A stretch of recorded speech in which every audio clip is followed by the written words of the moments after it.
Okay, let's unpack this. For years, the whole conversation around AI transformation, it's been dominated by the hard metrics, The tech specs, basically. exactly, the algorithms, data architecture, all the efficiency gains. We've been focusing on what the technology can do. But what if that's only, what if it's only half the story? It is. What if the most critical factor here isn't technical at all, but profoundly human? We're talking about leadership. Yeah. And even more than that, human dignity. That is exactly what the sources you've shared all converge on. It's striking. We have a really deep analysis here of something called human-centered leadership, or HCL. HCL, okay. And it's tailored specifically for these contexts where intelligent systems are, well, they're becoming ubiquitous.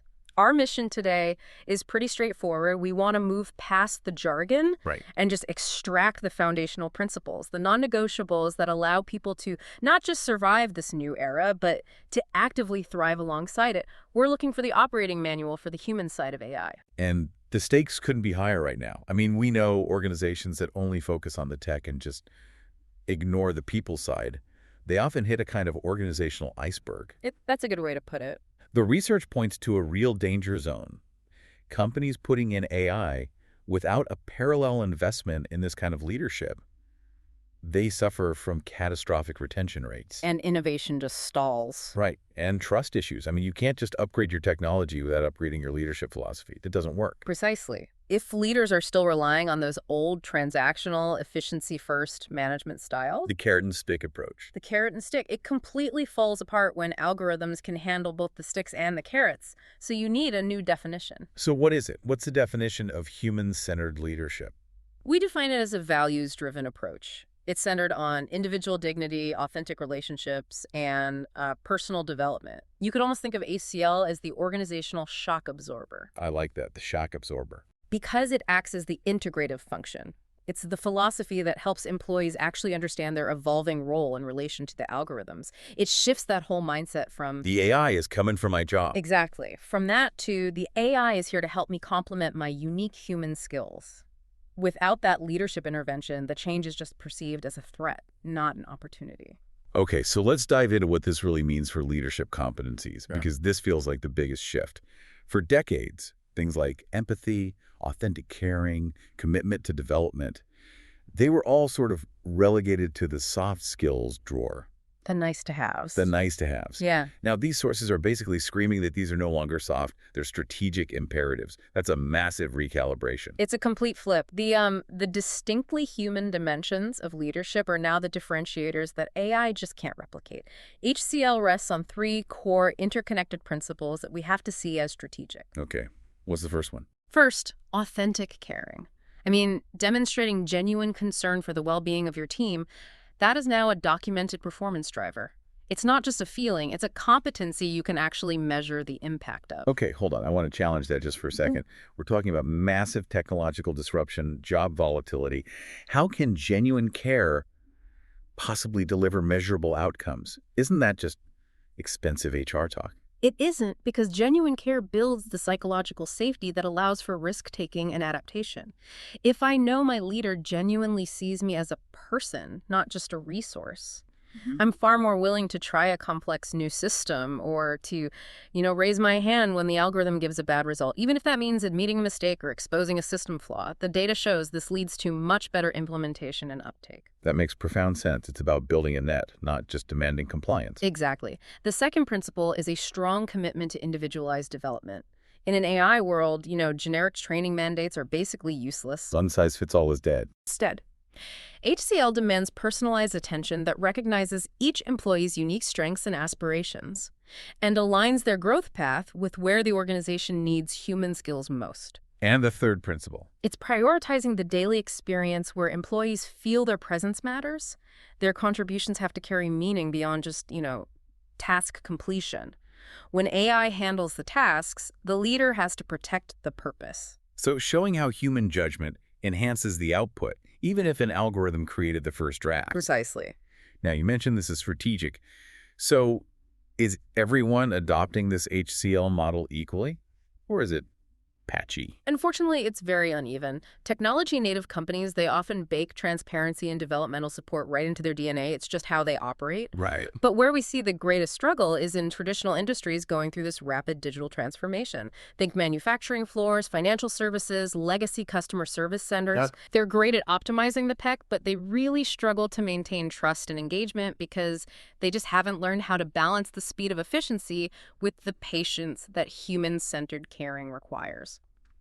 So if we step back and look at the measurable impacts, why does this matter strategically? Because HCL drives clear, superior organizational outcomes.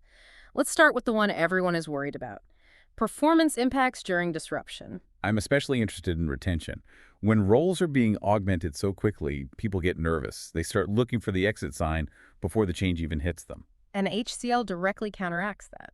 Organizations that show authentic caring and individualized support, they see markedly better retention outcomes during this kind of technological change. Okay. What's critical here is that this isn't just retaining any employee. The difference is especially pronounced for high performers and specialized talent, the exact people you can't afford to lose. So HCL becomes the retention strategy for your A players. That's it.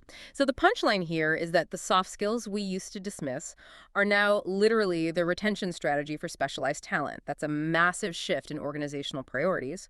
But what about innovation? Does all this focus on feelings, hamper the move forward? Quite the opposite. As we discussed, psychological safety is the absolute necessary condition for taking risks.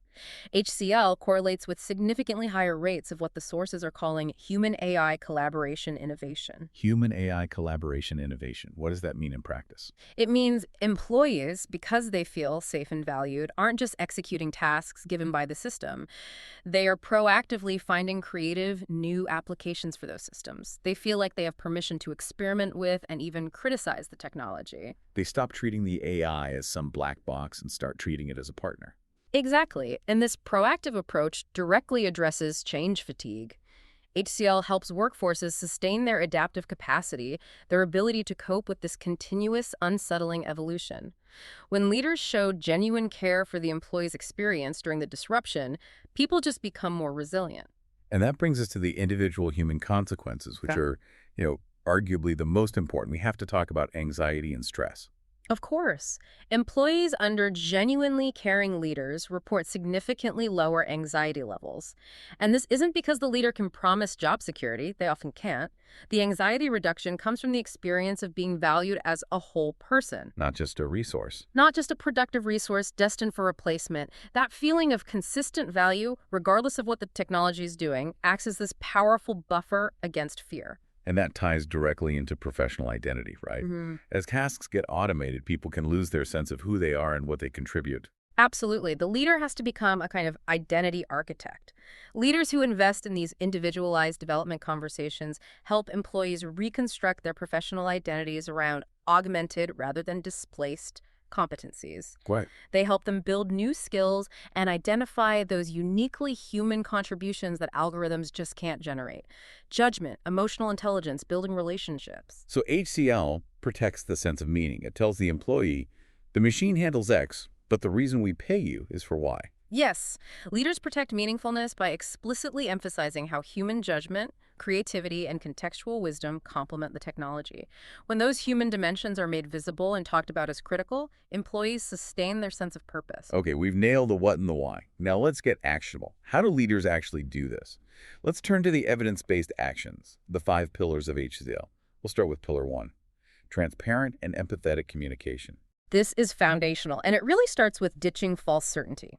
Transparency isn't promising everything will be okay. It's about acknowledging the inherent uncertainty of it all and doing it honestly. Right, you have to be upfront. Leaders have to provide early ongoing updates, share the rationale behind decisions, and even admit when they themselves are still learning. And the empathetic part is so crucial. We have to validate employee fears instead of just dismissing them. The sources are really clear. Leaders must distinguish between genuine empathy acknowledging feelings and false reassurance. Which is just making promises you can't keep. and that destroys trust. Exactly. A powerful case study here is Microsoft's implementation of its internal AI tools. Instead of rolling out a finished product and just demanding adoption, their leadership engaged in multi-stage dialogues. They created specific feedback channels. So they were listening. And critically, the leadership teams publicly responded to that feedback, explaining how it was shaping the implementation. They modeled that their transparency was genuine, not just a one-off announcement. That sets the stage perfectly for Pillar 2. Individualized development and growth pathways. You said earlier that generic reskilling is insufficient. That sounds incredibly resource-intensive, though. Yeah. How does a huge company scale that? That is the central challenge, and HCL solves it through systemic accountability. Personalization has to start with the leader investing the time one-on-one to understand a team member's aspirations and concerns. To co-create a learning plan. Exactly. It stops being about a mandatory online course and starts being about a targeted career investment. But practically, who has the time for that? The sources address this directly with the example of AT&T's huge workforce transformation. They reskilled over 100,000 employees. The key wasn't the tech. It was the leadership structure. How so? Leaders were held accountable not just for business outcomes, but for the developmental progress of their teams. So developmental metrics were actually included in their performance reviews. That shifted personalized growth from a suggestion to a requirement. Which makes it a priority, not an afterthought. Okay, moving to Pillar 3, building psychological safety and trust. This is the bedrock of it all, really. This is where leaders earn trust daily. They must respond non-defensively to bad news. If an employee tries a new AI tool and it fails, the leader has to visibly support that employee for taking the risk, not punish the failure. You have to thank the messenger, even if the message is inconvenient. The sources gave us a great example from the creative world on this. Yes, look at Pixar's brain trust process. It's their core review system for films, but it's fundamentally a system of radical candor built on psychological safety. Right. They have explicit norms that allow anyone, regardless of rank, to voice concerns, which now includes scrutinizing AI tools used in animation. That safety lets artists honestly discuss where a system is limited and where human creativity is still irreplaceable. Okay, Pillar 4, purpose-driven work design. This is about reframing the job. How do we shift the mindset from task elimination to purpose enhancement? The leader's highest role here is to connect daily actions to ultimate value. Frame AI augmentation as handling routine functions so that human agents can finally focus on the complex, nuanced problems that require empathy and judgment. The technology removes the noise so the human can focus on the signal. That's a perfect way to put it, and the healthcare example really crystallizes this. Yeah, that was a good one. It is. When AI handles pattern recognition in medical imaging, finding anomalies quickly, effective leaders frame this not as replacing the radiologist, but as freeing up the physician to spend more time on complex diagnostic reasoning and, critically, communicating with patients. The AI processes the data. The human focuses on patient care. Finally, Pillar 5, recognition and appreciation systems. This feels obvious, but I bet it's overlooked. If we only recognize automation efficiency, we're signaling the human element is irrelevant. Exactly. Recognition has to be radically redesigned to signal what the organization genuinely values now. It has to extend beyond just productivity metrics to explicitly acknowledge those uniquely human contributions. So things like collaboration, mentoring. Demonstrating empathy in a high-stakes interaction, providing a creative insight that challenges the algorithm. All of that. If the machine is productive, the recognition should be for the human who handled the messy parts the machine couldn't touch. And companies are building systems for this. They are. Salesforce, for instance, uses extensive peer recognition platforms not just to celebrate sales, but to explicitly acknowledge colleagues for mentoring others or showing exceptional empathy. They reinforce that these human capabilities matter just as much as the pure technical achievement. All 5 of those pillars are crucial, but human-centered leadership it's fragile. It only survives if leaders are actually held accountable for human outcomes alongside the business metrics. If the system doesn't demand it, the behavior won't last. So how do we build long-term capability? We have to look at the system architecture, and that starts with a comprehensive assessment process, right? Systemic solutions mean a balanced assessment. Leadership performance reviews must now include metrics that measure human outcomes, psychological safety scores, retention rates on their team, and critically assessing the quality and frequency of the developmental conversations the leader is having. If human metrics carry weight, leaders will allocate time to them. It's that simple. And we cannot forget resource allocation. Funding priorities are the loudest voice in any room. Absolutely. Resource allocation speaks louder than any mission statement on a wall. So development funding for this kind of training and for those individualized growth pathways, it has to have protected status. It can't be the first thing cut when cost pressures arise. That signals authentic commitment. We also need to look upstream at the technology itself. Tech design and procurement can't be purely technical exercises anymore. Correct. Procurement criteria have to include evaluating AI systems for their impact on employee autonomy, skill development, and work meaningfulness. Does the system respect human judgment overrides? Including these human factors from the beginning is key. And the sources gave us a comprehensive model for this kind of systemic change. Unilever is an excellent model here. They undertook a comprehensive systems redesign, explicitly aligning their talent processes, leadership expectations, and resource allocation around principles of human dignity and sustained development, right alongside their traditional business metrics. They built an ecosystem where HCL could actually thrive. To synthesize this whole deep dive, the evidence is it's overwhelming. Human-centered leadership is not a nice feature, it's an essential structural element. It responds to the most fundamental human needs, to feel valued, to grow, and to be treated with dignity, especially during times of high anxiety. Right. Leaders who genuinely care and invest in creating daily experiences where employees feel needed.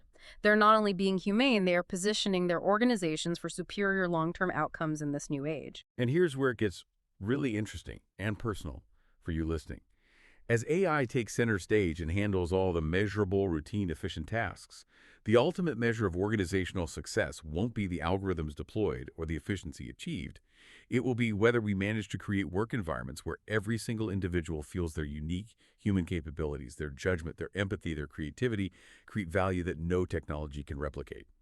So what are you doing today to ensure your uniquely human contribution isn't just surviving the AI wave, but is visible, necessary, and genuinely valued in your changing workplace? At Arizona State University, we've made online education better, smarter, and more personalized so you can go further in your aspiring field. I decided to pursue medicine once I realized that ASU did have the online program for biological sciences. You're still required to learn the same curriculum. You're still being tested on the same content that anyone would be tested on in person. The comprehensiveness of the program prepared me so well for medical school. Explore over 350 plus programs at asuonline.asu.edu.